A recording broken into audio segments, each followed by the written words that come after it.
Hello mga Mima! Mini vlog muna tayo ngayon. Mini vlog? Char! Anyway, nagpabili nga pala ako dito ng pastil doon sa parent kong Muslim. Meron kasi siyang nabibilhan ng authentic pastil. Dito nga kasi sa lugar namin, napakaraming pastil. Pero, inahanap-hanap ko pa rin talaga yung pastil noong high school na lagi namin kinakain kapag recess na namin. Way back high school kasi, ito yung lagi naming binibili ng mga kaibigan ko kapag recess time na. Tapos paparesan lang namin ng palamig. Ito lang din kasi ang afford ng baon namin. Bukod sa mura na, mabubusog ka pa. Ayan no, ganyan kasi yung hinahanap ko sa pastil, yung medyo maraming chicken. At nakaspread talaga siya sa rice kasi yung iba parang kurot-kurot na lang talaga yung nakalagay. Kurot-kurot? At ito na nga, hassle-free din siya. Kaya kahit wala kang kutsara or tinidor, ayan, pwede mo siyang kainin na parang nagbabalat ka ng saging.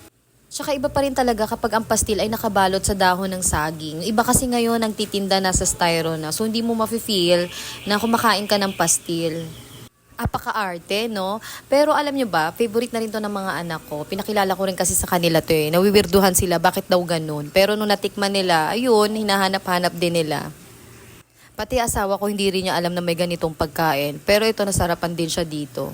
Mapili rin kasi ako sa pagbili ng pastil kasi tinitignan ko rin yung tindahan, kung malinis at kung maayos ba. Kaya nagpapabili nga ako dun sa parent ko kasi sure na sure siya na malinis daw kasi kapitbahay lang nila.